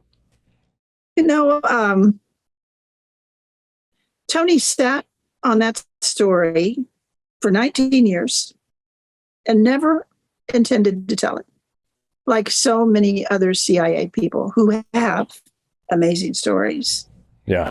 Part of the deal of working in CIA is you cannot celebrate your successes, and you know that. They make sure you know that going in. Doesn't matter if you almost saved the world 2 weeks ago. You just can't talk about it. Right. You have to have someplace, put it inside, keep it inside. So Tony was retired. He'd been retired for a good long while, and there was a letter slipped under our screen door from the CIA. Said he'd been chosen as a trailblazer, one of the 50 officers in the first 50 years of the CIA. I'd love to know how many people was that, but I'll never know that. Anyway, it was just quite an honor. It was a big deal. That is really cool. When all that hoopla kind of died down, I mean, the CIA had the press in for that ceremony. When it was all over, then George Tenet called Tony and said, "We're going to tell a story." It's right before 9/11. He said, the world is a little quiet. It's an opportunity to do something we've never done. We've picked one story. It's a good story. And we're going to tell the American public. What story, Tony? Like, what story would that be? There are a lot of good stories. Yeah. They said I think they called it then the Canadian Caper. It wasn't called Argo at that point. Canadian Caper. Yeah. And he's like, "Oh, well, yeah, but we can't tell that story. It's classified." And it said, "No, it's not. Not anymore." And that's where it started. The fact that it was even made public. I would tell you, so many people know the story that I'm going to skip ahead just for a minute. The one thing that everybody forgot to do was to call Canada and tell the Canadians, remember when we rescued those hostages and your ambassador in Tehran helped us? And you remember that story, right? Well, we're about to tell that story to the world now. And we have always told the world that the Canadian ambassador and you, Canada, that you guys did it. But now the United States is going to take it back and make you look like liars all that time. Yeah, we're going to take credit for what we did. When you talk about Argo up in Canada, you get a little bit of a different reaction because they're still mad. Whenever I speak publicly now, a big audience, the first thing I say is, "Are there any Canadians here?" And I do my public apology. You know, we wrote the book Argo, which says "Thank you, Canada" probably 20 times in the book. I tell them that. Anyway, the story was that there was a revolution in Iran. This was in 79, and 6 American diplomats got stuck in Iran. They had no way to get out now because the airports everywhere, the Revolutionary Guards were everywhere. And every other thing that Jimmy Carter tried when he was president back then did not work, just over and over. You couldn't have negotiations with these people. They didn't want to negotiate. Couldn't have them come to the table because they had already burnt the table down. It was just a dead end. There was no anything to do. So Tony invented an escape story that broke every rule that we had at CIA for doing exfiltrations, and he had done a number of exfiltrations. So instead of making it low key, he made it just full of Hollywood and movie stars and cameras, and it took over an outsized piece of publicity. And he invented a Hollywood scouting party, 6 people that had come to Tehran to scout for a movie location. He gave all 6 of those hostages identities, new passports, new documentation. Yeah. A little bit of disguise, and walked them out of the international airport in Tehran, right in front of the Revolutionary Guards. Got them on a plane and got them home. It was a moment. It was an amazing moment. I have to show you something. That was the elephant. He made the elephant disappear. Well, he did. He did. Yeah, And he broke all the rules cool. to do it. Tony was an artist his whole life, and he kind of thought like an artist. Yeah. When he was at CIA. If you were planning an operation, it was always nice to have Tony in the room. Yeah. Does this turn into I'm going to show you. Oh, yeah. Oh, that looks good right there. Antonio Mendez. That's the end. And then Forward. That's awesome. What Says is the on bottom? the bottom. He's wearing my favorite shirt. This thing is heavy. Yeah. Advancing tradecraft through technology. The way this was explained to me is this: if you work at CIA today, you can earn this medal. We just got the prototype, the number 1. Yeah. This medal is for calculated risk taking. Wow. Because Tony said, while walking them through the airport and the guns and all of that was dangerous. Yeah. It's hard. He said the hard part was taking the idea of this rescue, which was just out of the normal course of things, to say that they're a Hollywood location scouting party, and the CIA is now running a production company in LA just to rescue these people. We're taking out full page ads in Variety and the Hollywood Reporter. They did all of that and got those 6 people out. Tony said walking that idea, which on its face looked like a joke, and going through the hierarchy at the agency, the area division chiefs, each one is more, I mean, these are not bean counters. The guys that run these things, they call them barons. They're just mighty men, and getting each one of them to approve. So he had to get the head of OTS, and he had to get the chief of operations CIA. Then he had to get the director of CIA. Then he had to go to the White House. He had to go to State Department and get Department of State. And then he had to go to the White House and get the president. And then he had to go to Canada and get the prime minister. And then he had to go to Tehran and get Ken Taylor to agree. Ken Taylor's embassy was only open because they were holding those 6 American house guests. They were called down to keep them safe until someone came and got them. They all had to say yes. Wow.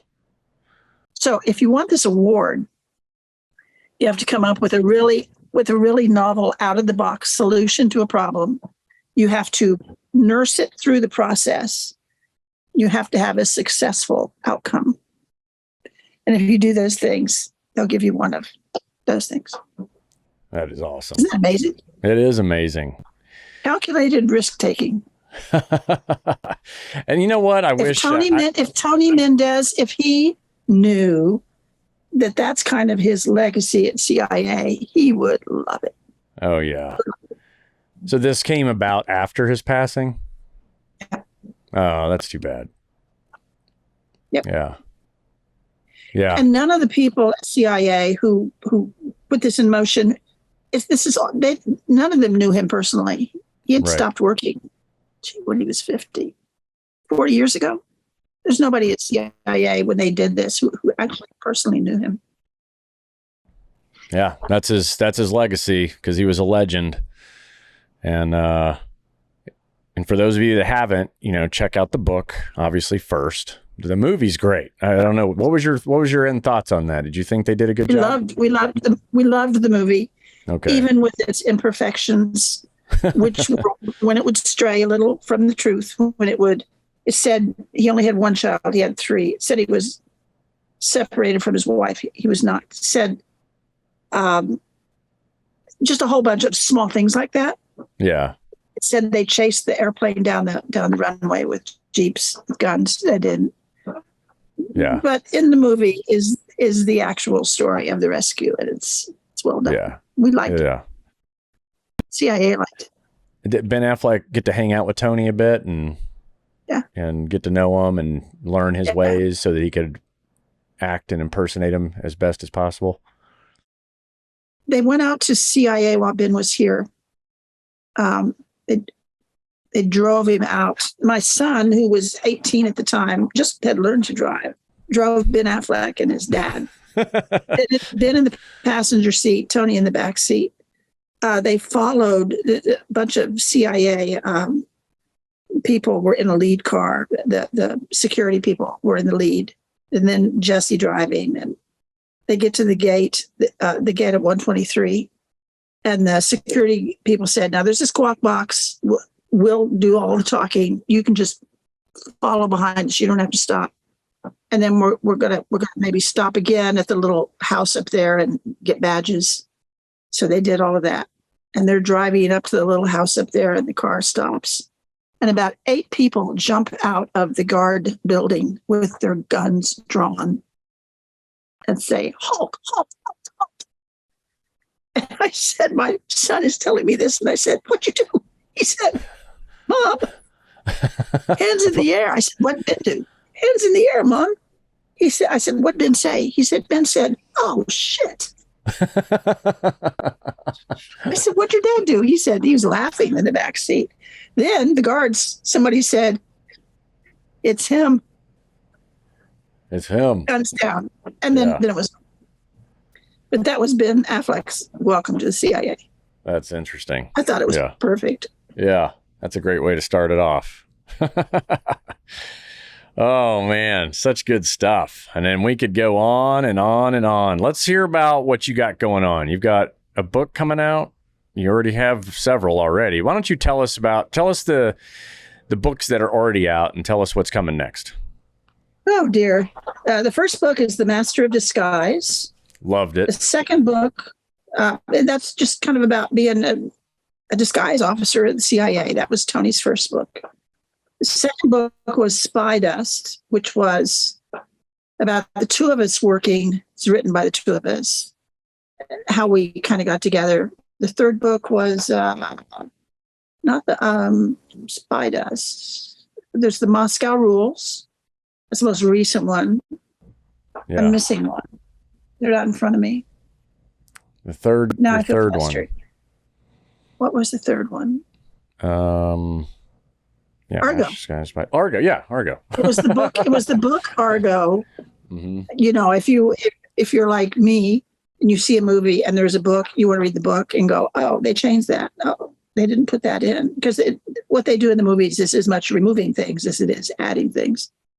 Yeah, and the Moscow Rules, and this next one, which is probably not the last one. There's probably one more, but this next one is called In True Face, which kind of means unmasked, which I thought was and it's a memoir. It's about being a woman in the CIA. There are plenty of women in the CIA, but there aren't so many doing operational work in the field, and that's kind of what I'm addressing. The fact that that I found a path into doing that, and that a lot of other women today are looking to do the same thing. Well, you've certainly you're a trailblazer in yourself, and you've laid the way for others, and you've done some really cool stuff, and checked off a lot of big bucket lists in life. But now you have to check off the Can You Survive This Podcast bucket list. So if you're ready, I'm going to put you through a little bit of a scenario. Remember, these are just to help the audience keep safety, security, survivability, kind of at the forefront of everybody's minds in what we live. We live in a crazy world, right? So my producer puts these little choose your own adventures together, these crisis scenarios, and you and I are basically going to go through them together, and let's see how you do. And your right answer may not be his right answer. Okay, that's called being wrong.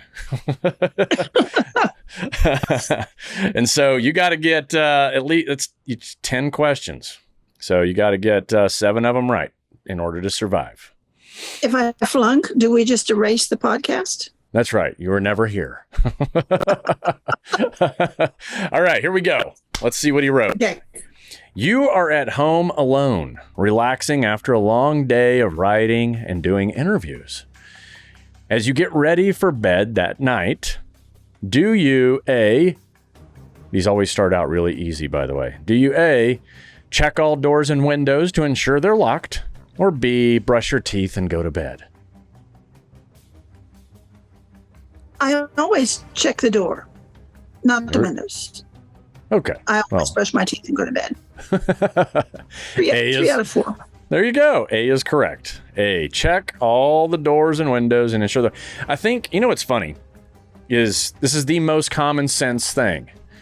But recently, whether it's a murder, like serial killer, right?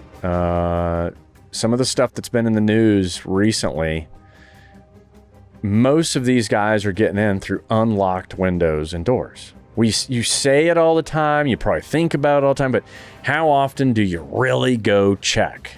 And so I tell people all the time, anytime you have an event at your house, you're checking all the windows and doors. Anytime you have a maintenance guy over, you're going and checking all the windows and doors. Anytime you have a remodel happen, anytime your cleaning crew comes through, you should just always check them, because it's not that those people are leaving it unlocked for nefarious reasons. They maybe just opening a window to let, paint fumes out or whatever, but it never gets locked. And then that just makes it easy on bad guys. So as simple as it is, you should just go check. You'd be surprised. You'll probably find at least one window unlocked that you didn't know about. Okay, good job. I do have to point out that I live in a high rise. You're doing that makes it even more difficult. So yeah, I guess you can get away with it there. All right, so you decide to check all doors and windows to ensure that they are locked. As you are checking, you notice that one of the living room windows is open. So do you A, close and lock the window, B, allow the cool breeze into the house for the night? Oh, we close and lock it. Close and lock it. It's very obvious. Sometimes Jeff will take us on a wild turn, though. So yes, A, close and lock the window. You secure your home before going to sleep at night. It's real simple. Everybody should do it. And as you finish securing the doors and windows, you see muddy footprints, okay, leading from the window into your home. Your cell phone is upstairs, and you're smart. You actually still have a landline nearby. So, do you A, try to go get your cell phone and then exit the home, or B, use the landline and call the police? I would go get my cell phone and then lock myself in a room somewhere. Yeah, that's what you would do? Well, what would you do for this? What would you do for the story, though? You'd go get your cell phone and exit the home, or use the landline and just call the police? The landline's nearby. Yeah. I would go get the cell phone. You still go get the cell phone? Okay. I would. Give me flexibility. That is true. Let me see what Jeff put. Oh, he's got B. Use the landline to call the police. But here's why. You decide to call the police, but when you pick up the phone, you realize the line has been cut. So actually, you were doing good. You're out. Yeah, you're already outsmarting Jeff before Jeff can outsmart you. Okay. You hear the intruder's footsteps moving from the upstairs down to where you are. So here they come. Okay. So do you A, fight the intruder, or B, use stealth to move around undetected? I would use stealth. Yeah, of course. If you know, and here's another point I like to point out. Number one, cell phone versus landlines. Landlines used to have a call box, if you will, outside the home, mounted to the wall. And it was easy for people to come up to those. It was easy for the phone company to work on your lines. And then it was easy for people to mess with your lines. These days, your landline, which is still a good idea to have in the home, is fiber and it's VoIPs. And there's no more line junction box on the outside of the house. And so it's still a great option. I still tell people, get a landline. You're going to use your cell phone all the time, but having a phone in every room that's right there, you don't have to worry about whether it's charged or not, and it's readily accessible, is just a good idea still these days. Plus, like I said, it's VoIPs, it's fiber, and it's very difficult to quote unquote cut the line. Okay, stealth. You do use stealth. And I always tell people, we tend, when we hear noise at night, we flip on the lights. I tell people, don't do that, because you know your blueprint better than any bad guy. You want them to stumble and fall and trip over all those things that you know about. And not to mention, when you start throwing on lights, it's like a breadcrumb trail, right? Light, all the way through the house. They know exactly where you are and where you're coming from at any given moment. So leave it dark and move around as stealthy as possible. Okay, so you move stealthily, and you get upstairs to your phone. Do you A, call the police, or B, climb out a window? Well, I am in a high rise. So that leaves one answer. So I would, what would I do? I would call the police. Yeah, you're calling the police now. You want to get the cavalry on their way, even though they usually show up too late. But get the call out. You call the police, and they are on their way. So now, do you A, tell the intruder, yell, the police are on their way, or B, go ahead and find a makeshift weapon of some sort? Yeah, I would find something to clobber them with, and I would probably hide in a closet or somewhere. Yes. I'm not going to yell at them that the police are coming, because they can figure, just like I can, that it would probably take the police a few minutes, at least, to get there. And the intruder is already there in my house. Yeah, and the minute you yell out, hey, I've called the cops, or hey, I've got a gun, you're just giving up your location. Right? So, you don't, it's better just to, stay as quiet as possible. You can call 911, leave 911 on. Just put it on speakerphone, put it on mute, right? You don't need you're going to put it on speakerphone, but turn the volume all the way down and let 911 dispatcher hear everything that's going on, but you're not necessarily talking to them or answering all their questions in that moment in time, because you're trying to preserve your own life at this point. Okay, so you find a makeshift weapon. Okay, you hear the intruder searching through the house loudly. Do you create a loud noise to distract them, or B, go ahead and do a sneak attack on the intruder? Wow, those are my only two choices. Yeah. Well, that's the two choices Jeff gave you. Create some loud noise and distract them, or B, go ahead and go on the offense and sneak attack them. I think I want to talk to Jeff, but given those two choices, I think I go with A. Yeah, A. Go ahead and create a distraction. And you decide to distract the intruder with a loud noise by activating the panic alarm on your security system. The noise causes the intruder to flee the home. To panic. Choice. So now, do you go ahead and chase the intruder, or B, go ahead and secure the home? Let's go with B. Let's secure the home. That's right. Secure the home, secure yourself, and let the police deal with the bad guy. Unless, of course, you're a professional MMA fighter and you just like chasing people down and beating the hell out of them. But good job. You have survived this podcast. This scenario is meant to emphasize the importance of having a secure home and being prepared for unexpected situations.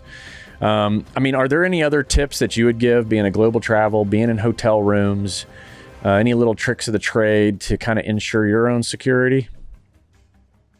I was always paying attention. Yep. Probably a lot of that comes from the surveillance training that Tony and I did over a couple of years, who was around me. And I kind of still do that today. As a woman alone out in the world, there are a lot of uncomfortable scenarios, from just eating by yourself in a restaurant, sitting at a bar and having a drink by yourself. I think women just naturally they do it naturally, and they need to do it. Pay more attention to what's going on around them, who's around them. Somebody came in the other day and said, how do you know if you're being followed? Well, you know, because seeing somebody once is nothing. Seeing somebody twice is interesting. Separated by time and distance, you see the same person. But the third time you see that person, you want to get yourself somewhere where there are people around you, where, bad things can't happen. As a woman, if I was a guy, I would have a different rule for number 3. But right. It depends on where you are too. You just you need to be vigilant. That's right. I'm preaching it all the time. That's what this podcast is for. And awareness is the biggest piece of it. I mean, if you're just paying attention, walking with a certain level of confidence, you'll elude 99.9% of those threats that are out there. I like the fact you brought up, time and distance. For those of you listening, there's a great acronym. It's called TED, TEDD, and that's time, environment, distance, and demeanor. And these are all the things that you can use to detect whether or not you're being stalked or followed. Obviously, if you're seeing the same face at different times of the day, seeing the same face in different environments, seeing the same face at different distances, and or the demeanor. And usually these guys take big demeanor hits, right? They're acting suspicious. They're being sneaky. They're going out of their way to try and keep track of you. And it's those demeanor hits. If you're not paying attention, then you'll never see them. Even though that's the one thing that will stand out the most over time, environment, and distance. So just make sure you're looking for it. Other house tips, right? Install a security system. I mentioned it, like me trying to get in with my mask on. I'm always fearing it. These days with Ring devices, you name it, you can have video cameras and alarms. You can order it from Amazon and hook it all up yourself, and they actually do a pretty damn good job. If you don't like that, get a dog. Dogs make bad guys a little nervous, and bad guys don't like unpredictable targets, and a dog makes a target unpredictable. Keep your cell phone charged. I think that's obvious these days. You got to have that charge, just like you have to have gas in order to get away. Have a plan. Talk about it with your family. Don't act like this stuff is taboo. Make sure you talk about it so everyone knows what they're doing if they hear the boogeyman at night. And then, of course, emergency supplies. I like bear spray, right? If you're not into guns, or you live in one of those weird states that don't like guns, go get that bear spray. It's 30 feet of just pure Tabasco sauce, as Jonna mentioned here earlier.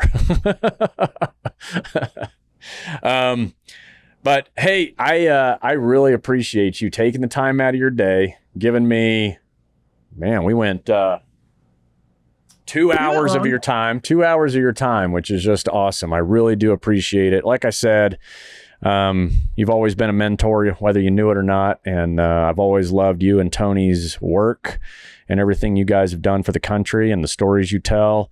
And I just appreciate you coming on board. Where can people find you, find your books? What's the easy button? Oh, right now, the last one, the Moscow Rules, is like 4 years old, although it's still it's still moving along. It's still actively being sold. Yeah. Amazon. There was a time when I kept it up on a website. I don't keep that up anymore. I'll be putting up a new website with the new book called In True Face. Comes out March 5th next year. National Women's History Month. I think it's going to be a good read. And that's In True Face or In Two Face? In True Face. In True Face. That's what we said in disguise. Got it. What's he look like? In True Face, this is what he looked like when he walked in the door. He was bald. Whatever. Right. Yeah, I'm looking forward to that one. And once again, thank you so much for coming on. It's a pleasure speaking with you. And for those of you, keep on listening to me, which I'm always surprised by that. Like I always say, keep it simple because crisis will complicate the rest. And be safe out there till next time.